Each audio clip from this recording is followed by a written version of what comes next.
Welcome to the Dare to Multiply podcast. On this podcast, we help passionate Jesus followers become courageous, obedient disciples who impact their communities for the kingdom of God. I'm your host, Cynthia Anderson, a disciple multiplication coach and trainer. And I'm Jen Chang, a disciple maker and coach based here in Thailand. We have some amazing topics and guests coming up, great people who are taking risks to launch new discipleship movements in their areas. We're excited to learn from them and introduce you to their ministries. So if you're new here, be sure to subscribe to the podcast and our YouTube channel so you don't miss out on any great tools or content coming your way.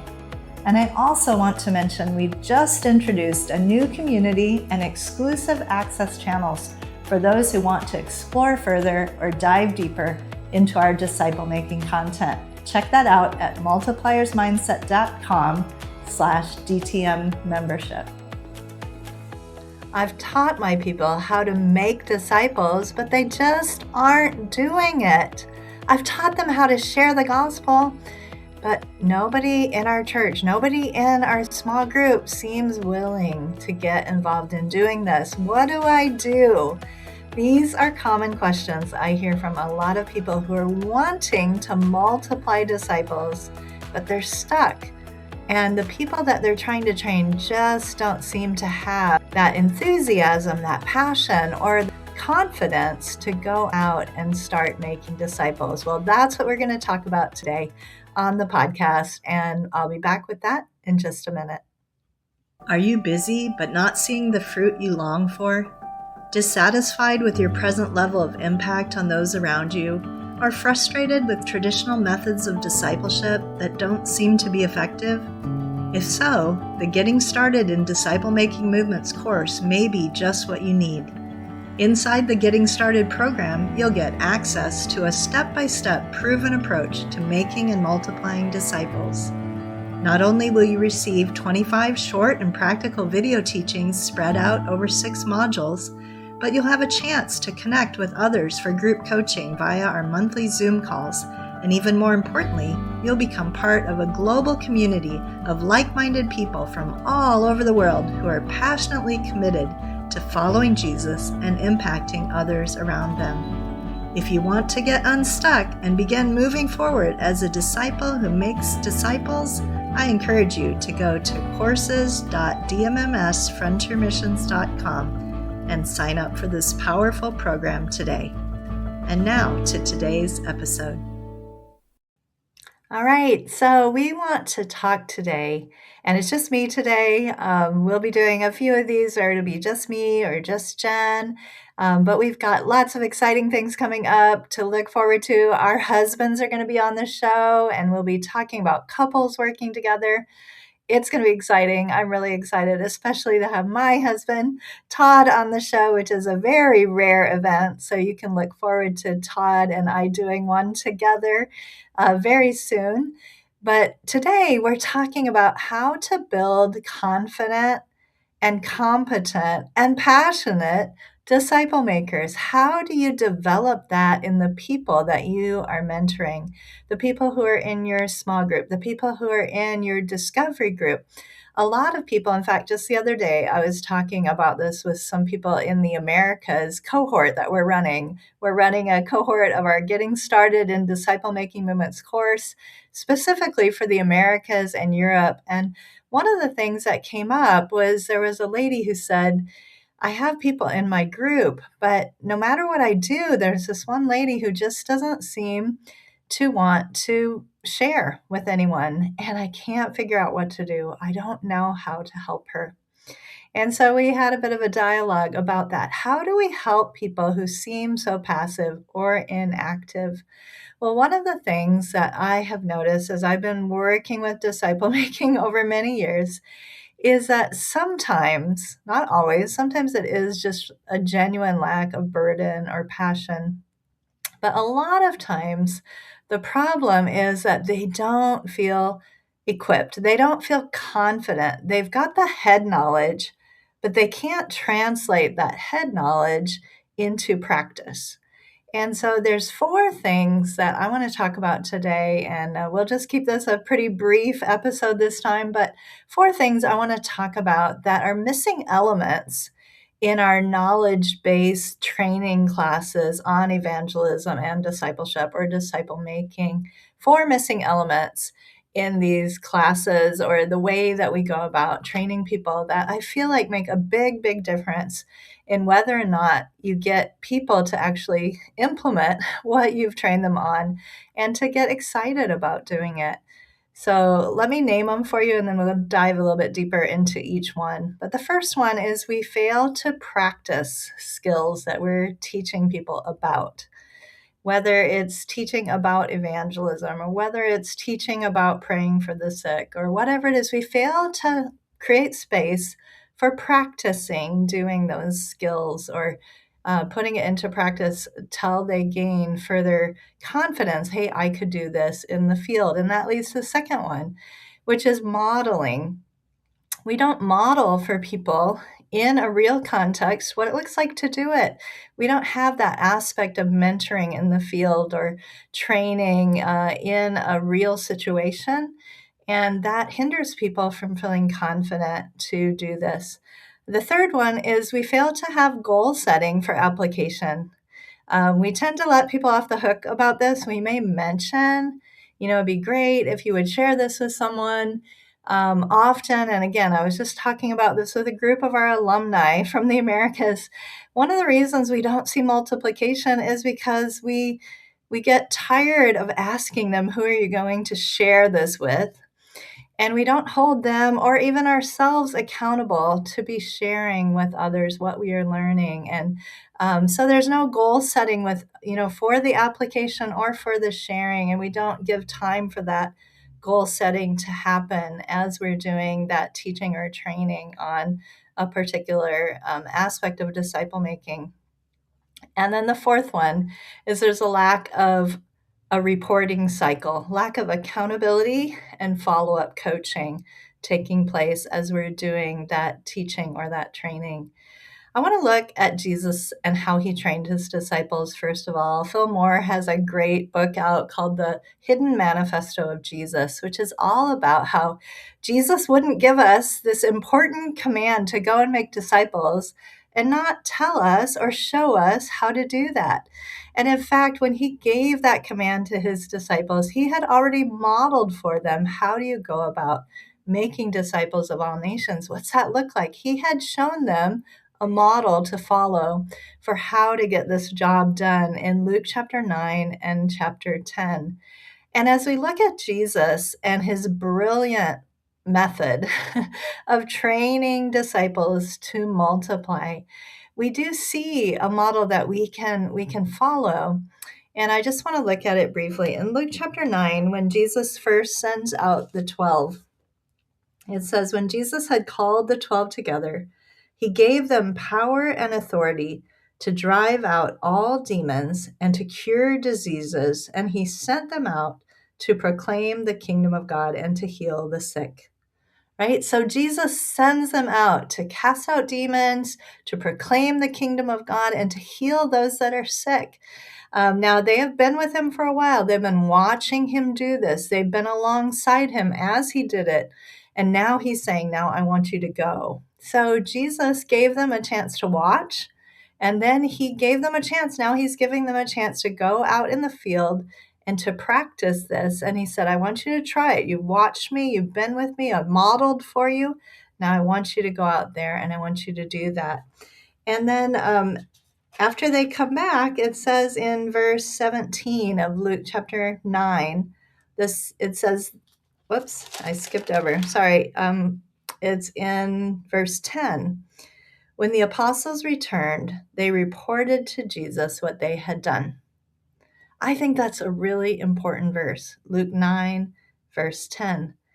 He didn't just send them out and then they came back and he taught them more about the Beatitudes or he taught them more knowledge. No, after they went out, there was this reporting loop where they came back and it says they reported to Jesus what they had done. I think that is missing in a lot of the times when we are training people to be disciple makers.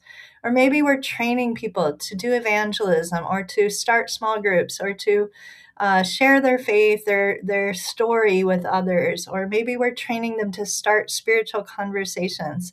But we don't have that goal setting and reporting of, okay, you're going to go here, you're going to go there, and then you're going to come back and tell us how it went, right?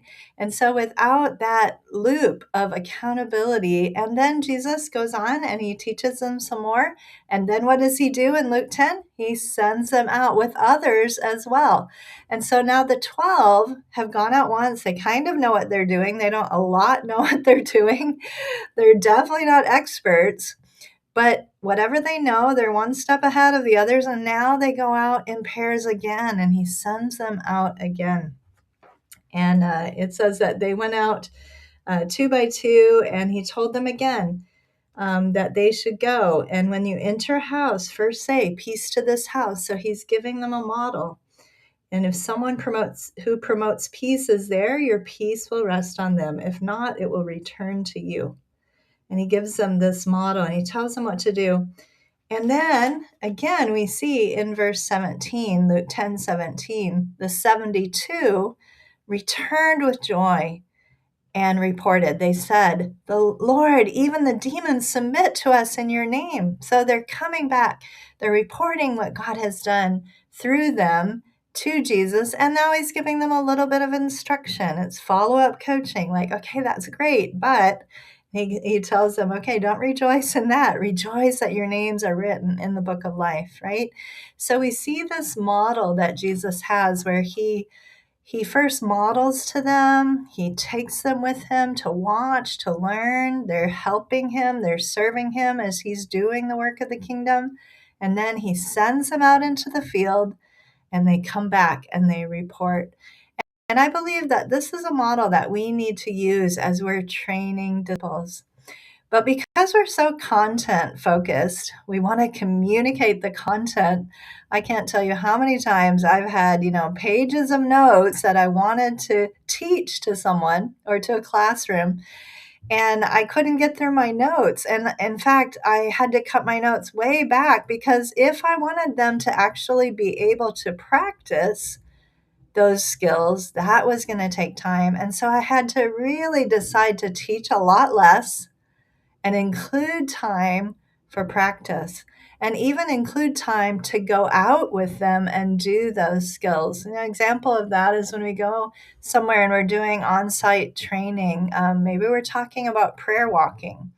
Well, instead of just talking about prayer walking, we're going to teach about it, tell them what to do. We might do some role plays. We might have them do some things together. And then we're going to send them out into the field to go do a prayer walk. And the next day, come back, tell us, how did it go? How did you experience that? What was it like? And we always take a significant amount of time in our training to be sure to have that reporting loop. Coming back, and then we follow up. The areas they struggled with, we can train into more. I think what we really need to do is to shift from a teaching model to a training model. I want to say that again. We need to shift from a teaching model of discipleship to a training model of discipleship.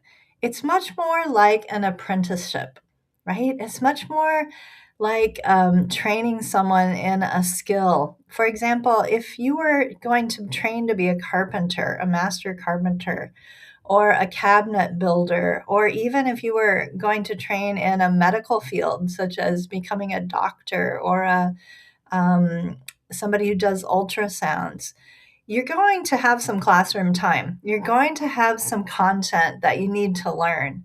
But then you're going to have a lot of time in an internship where you are watching someone do this skill. You're then helping them do that skill. You're then doing that with them observing you, and they're right there to correct you if you make a mistake, to help you. Then you're going to do it with them nearby, right? Until you become confident and competent in that skill, right? That is what a training model of disciple making looks like. What would it be like if you tried to learn how to swim from a book without a swimming pool or a lake or an ocean to be in, right? It would never work. You cannot learn how to swim from a classroom or a book. You have to get into the water. Am I right? You have to get into the water if you're going to learn how to swim. Well, it's the same exact principle. If you're going to learn how to make disciples, you have to get out among people who don't know Jesus and experiment and try and fail and learn and try again until you gain confidence and competence that you can share the gospel effectively. You can lead people to the Lord. Now, no matter how effective you are, not everyone that you share with is going to come to Christ, but you will get better at it and you will get more confident as you do those skills and actually do them in the field. But a lot of people need to practice in the classroom first or practice in their small group first.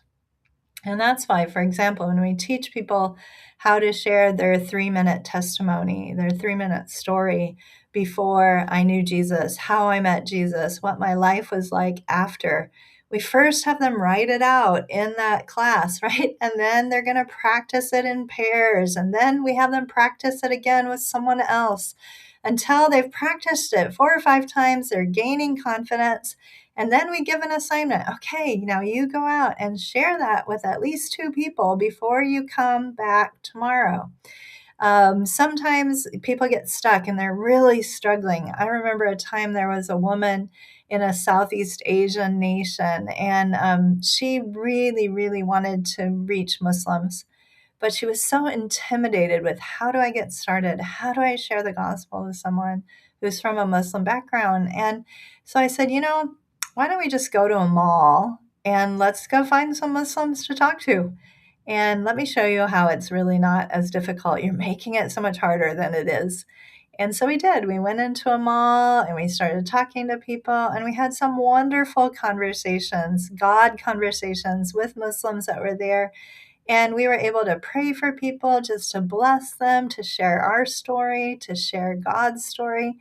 And at the end of that, she said, Cynthia, that is so much easier than I thought. I think I can do this. Well, why did she say, I think I can do this? It's because she had seen it done. She had been with me in a real context, watching me and trying it, and a couple times there I said, now you share. And she tried, and it was like, oh, I can do this. It's not as hard as I thought. I think a lot of people want to learn how to share their faith. They want to learn how to make disciples, but we don't take the time to practice. We don't take the time to model those skills in the field with somebody who's a few steps ahead of them. They don't have to be, an expert, but they're a few steps ahead in their confidence and competency. We don't take time for them to actually set goals of how they're going to apply it or to give homework. And then we don't have time for this accountability to, did you do it? How did it go? And celebrate, by the way, celebrate failures because they tried, right? Anybody who tries to share the gospel, anyone who's trying to start a new group of disciples, we want to celebrate that effort because in God's eyes, He is so pleased that they're out there trying, and we should be pleased too. We don't just celebrate the people who see, miraculous results right away. Hey, you prayed for someone who was sick, they didn't get healed, but man, that's awesome. You went out and you prayed for someone, you stepped out and took that risk of faith. We want to celebrate. We're going to clap for you. We're going to champion you because you're out there trying your very best to obey Jesus and do what He told us to do. So let's celebrate people. Let's make sure that practice, modeling in the field, goal setting for application and giving time for that goal setting to happen, accountability and follow-up coaching are part of how we train disciples to make disciples. And we're going to see a lot more fruitfulness come from that. I want to share one last story, and then we will wrap up in just a minute. But again, I was talking with a discipleship pastor recently, and she told me we've had these beautiful conversations, beautiful trainings on how to start spiritual conversations. And they have been amazing. The people who came in to train are so brilliant. They're so good at what they do. But none of our people seem to be doing it. I don't know what to do, she said. And I thought to myself, and I said something to her like this as well. Maybe the examples you're giving are too brilliant, and sometimes maybe we need to tell stories about people who tried and failed. Maybe we need to tell stories about things that are not quite so brilliant or perfect so that everybody can feel like, oh, I could try that. And if I don't do it perfectly, that's okay, because God's going to show up anyway, and he's going to draw people to himself. We were also talking about the skill of hospitality, the skill of creating welcoming spaces for people. Again, a really important skill as you're making disciples and building community. And one of the things, at least in Western nations, is people don't want to have people over to their house because they're afraid that their house isn't perfect. And I thought to myself, the next time I have people over to my house, I'm going to make sure I leave some dishes in the sink. I don't want to have a perfect house when people come over, because I want them to know that they can have people over and their house not be perfect. And that's okay, because we don't have to be perfect to be able to make disciples. Our house doesn't have to be perfect. Our presentation doesn't have to be perfect. We don't have to have all the answers. We just need to be people who are willing to step out in faith and give it our best shot, and God will do the rest. Amen. So I'll be right back with a wrap up in just a moment. Are you ready to unlock your potential as a disciple maker? Then it is time to dive deeper into the principles that are changing lives with the Multipliers Mindset course. This transformative course accompanies the book, The Multipliers Mindset, Thinking Differently About Discipleship by Cynthia Anderson. These lessons will help you not just through reading about a multiplying movement, but how to actively live out a lifestyle that leads towards movements. And here's the best part. It comes with a practical workbook, which is designed to take your learning even further. This workbook guides you step by step to apply what you learn and to impact the lives of lost people around you.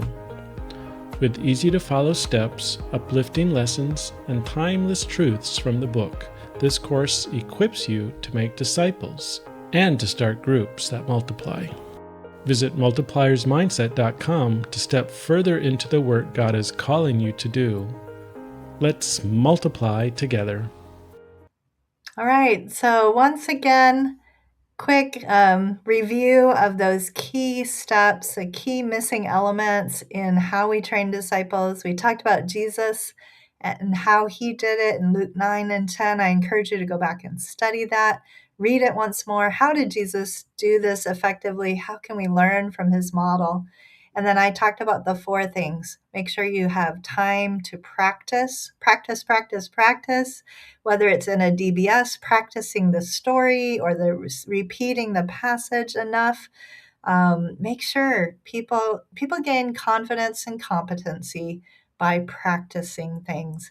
Then get them out in the field doing it, especially with somebody else. If they're struggling and you're seeing that they're not gaining confidence, take them out yourself and show them how to do it. Show them how to share their testimony with somebody. Show them how to pray for someone who's sick. Show them how to get a word of the Lord and go treasure hunting.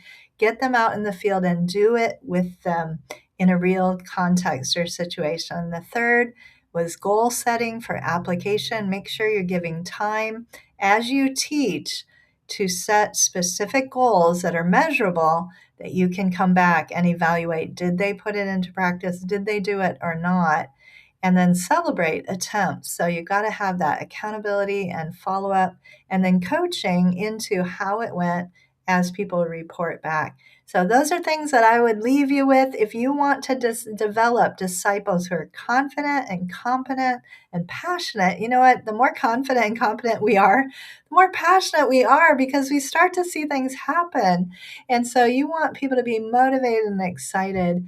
Get out there with them, do it. Show them that they can do it with God's help, and you're going to see people really transformed. And even those second and third generation groups and disciples starting to kick off in a new way. God bless you guys. Here's your action step. think about those 4 things. Which one am I missing? Which one am I going to start doing even this week?